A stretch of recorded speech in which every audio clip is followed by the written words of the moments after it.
Good morning students, this is your political science class and we are doing chapter number 2.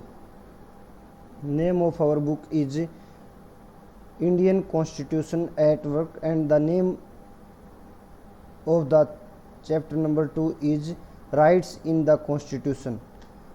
तो हमने आज तक जितना टॉपिक कंप्लीट किया है उसमें आर्टिकल 21 तक हमने पढ़ा है।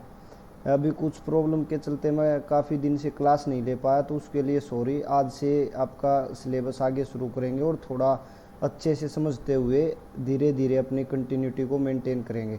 आर्टिकल 21 मैं एक बार आपको समझा देता हूँ। पहले तो प्रोटेक्शन ऑफ लाइफ मतलब किसी की ज़िंदगी की सुरक्षा, and personal liberty. Personal liberty means उसकी व्यक्तिगत स्वतंत्रता, मीन्स आप जो ज़िंदगी में करना चाहते हो आपको आज़ादी मिले।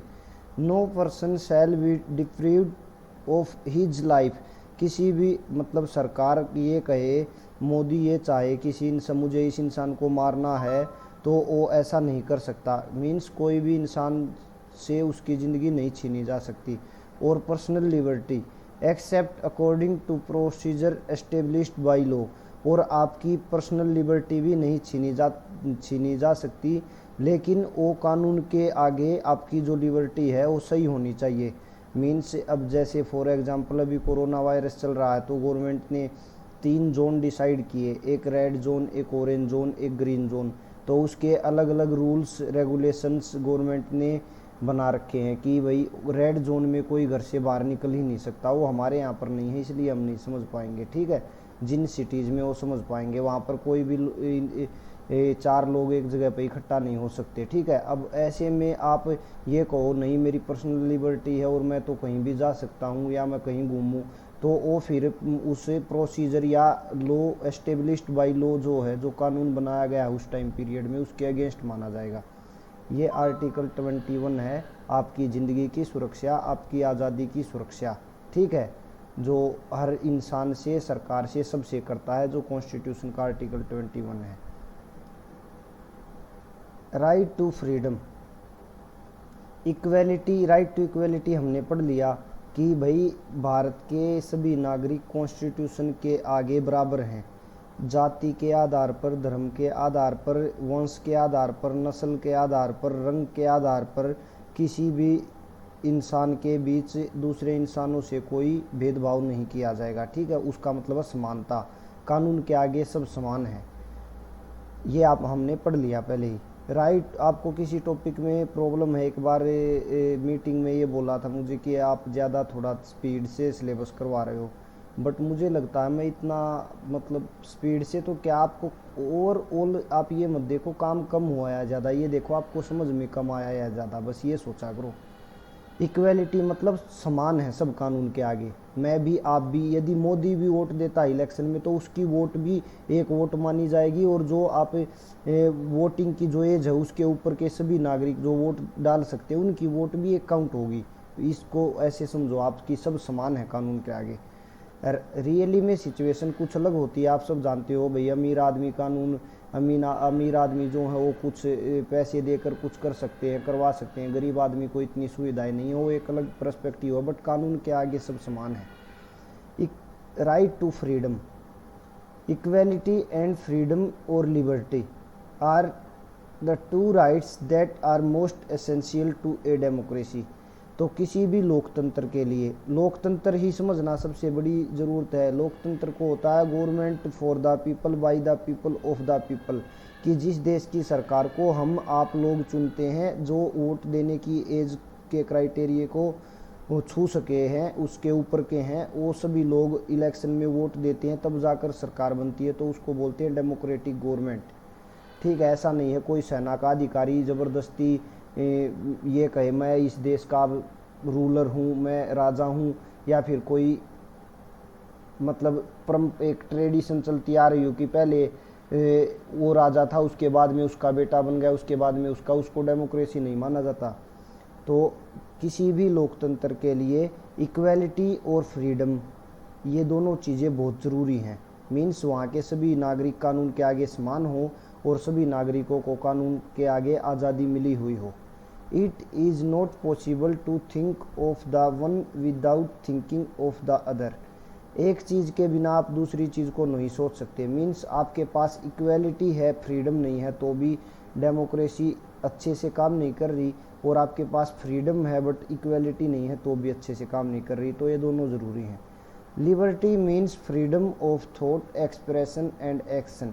लिबर्टी का मतलब क्या है कि आप कुछ भी सोच सकते हो, कुछ भी एक्सप्रेस कर सकते हो, कोई भी काम कर सकते हो हमारे देश के अंदर, ठीक है। However it does not mean freedom to do anything that one desires or likes. अब इस आज़ादी का मतलब ये भी नहीं है कोई कुछ भी चाहे वो करने लग जाए।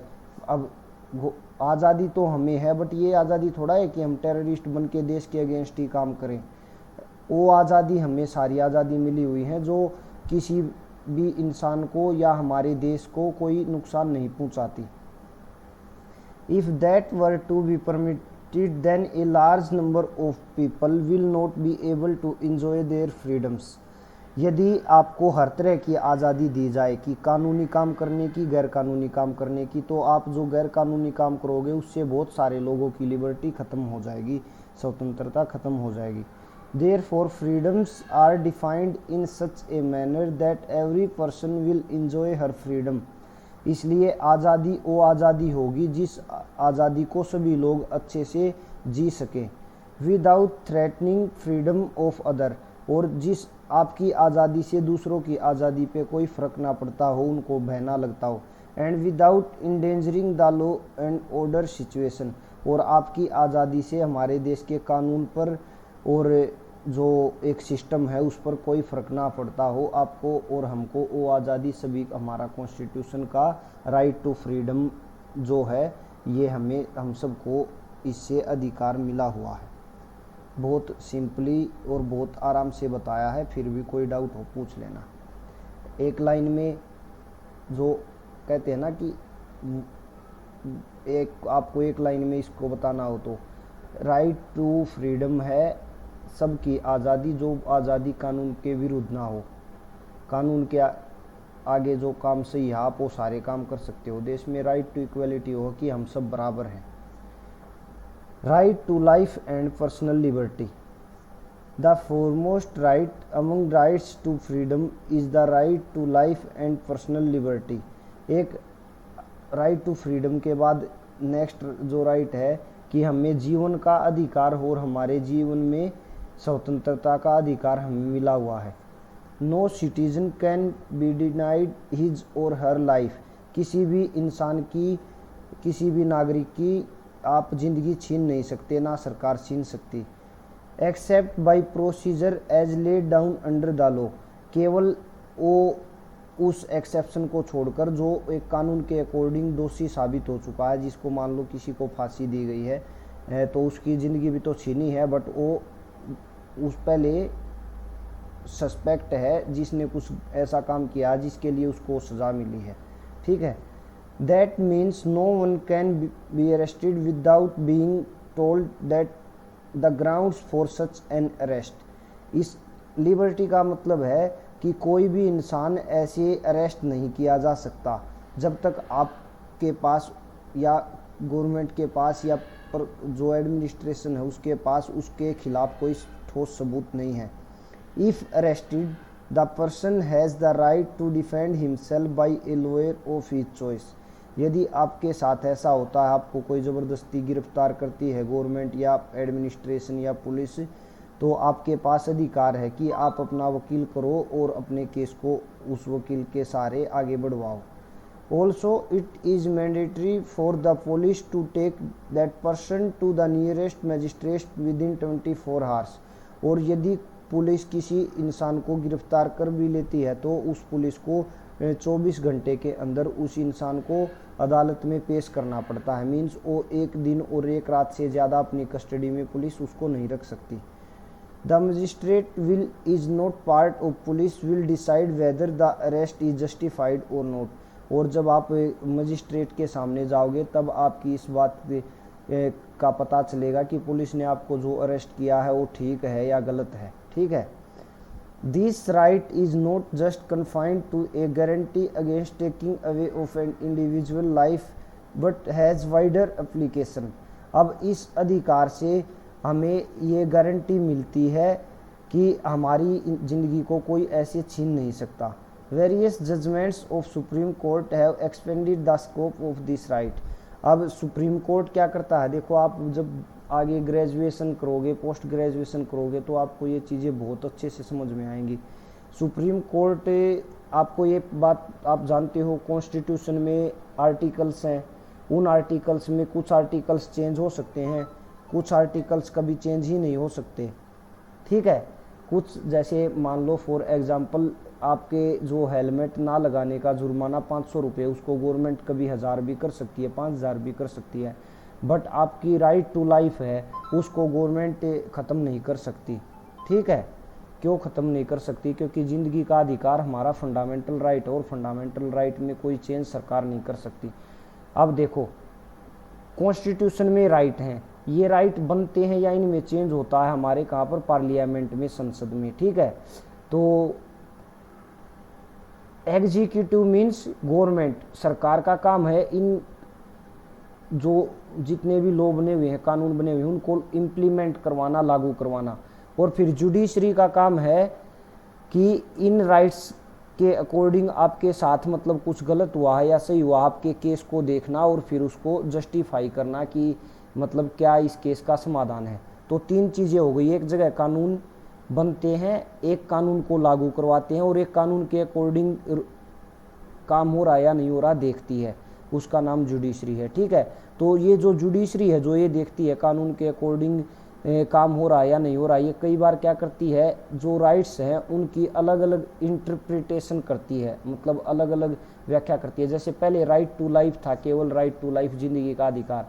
अब सुप्रीम कोर्ट ने एक बार जोड़ दिया कि right to life with dignity, कि आप केवल ये नहीं है कि आपके देश में जो 130 करोड़ लोग हैं उनके वो ज़िंदगी जी रहे हैं, तो मतलब उनके ज़िंदगी का अधिकार बना हुआ है, बट आपको उन सबको रोज़गार दिलवाने का, उन सबको आपको अच्छे से ज़िंदगी जी सके ये काम करने के लिए बहुत सारी फैसिलिटीज़ धीरे धीरे देनी पड़ेंगी।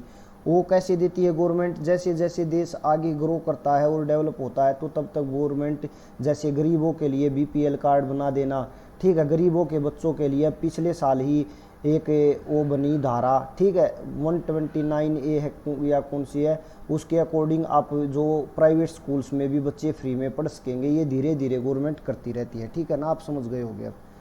तो इसको बोलते हैं कि सुप्रीम कोर्ट बार बार इनको क्या कर देता है, एक्सपेंड करता रहता, बढ़ाता रहता है इनका दायरा। The Supreme Court has ruled that this right also includes right to live with human dignity. ये मैंने अभी बताया कि राइट टू लाइफ में सुप्रीम कोर्ट ने ह्यूमन डिग्निटी भी जोड़ दी कि भाई सबको अच्छे स्टेटस के साथ रहा जाए, आप ऐसा काम भी करो, गवर्नमेंट को बोला। फ्री फ्रॉम एक्सप्लॉइटेशन, जो एक्सप्लॉइटेशन होता है, भेदभाव होता है, बच्चों से काम करवाया जाता है होटल में, माइंस में, खानों में, या फिर आप जो लोग फुटपाथ पर सोते हैं, ठीक है, तो ऐसी जो गरीबी है इन सब के राइट को भी बनाने के लिए आप गवर्नमेंट कुछ काम करती रहती है। जैसे अभी दिल्ली में 2 लाख मकान बनाए जो लोग झुग्गियों में रहते थे उनके लिए, ठीक है ना। द कोर्ट हैज़, अब ये नहीं है कि गवर्नमेंट एक दिन में इतने पैसे दे दे या इतना काम दे दे कि सारी गरीबी दूर हो जाए। देश के पास जितनी सुविधाएं हैं उन सुविधाओं में से सब चीज़ें मैनेज करनी पड़ती हैं। आपकी फैमिली की इनकम अरबों में है, खरबों में है, तो आपका लिविंग स्टैंडर्ड उस हिसाब का होगा। लाख रुपए में है तो उस हिसाब का होगा, हज़ारों में है तो उस हिसाब का। तो देश की भी हालत जितनी है उसी हिसाब से देश अपने उन लोगों के लिए फैसिलिटीज़ प्रोवाइड करवा सकता है। The court has held that right to shelter and livelihood is also included in the right to life। तो कोर्ट ने कहा है कि भाई अच्छे से ज़िंदगी सब जी सकें, ये बात भी राइट टू लाइफ में छिपी हुई है। केवल वो जिंदा रहें ये नहीं, वो ज़िंदगी भी अच्छे से जी सकें। Because no person can live without the means of living, क्योंकि कोई भी इंसान केवल ज़िंदगी उसकी जीनी नहीं है, वो ज़िंदगी अच्छे से जीनी है, इस तरह का काम करवाना है उनके लिए, ठीक है। तो आप इस टॉपिक को सुनो।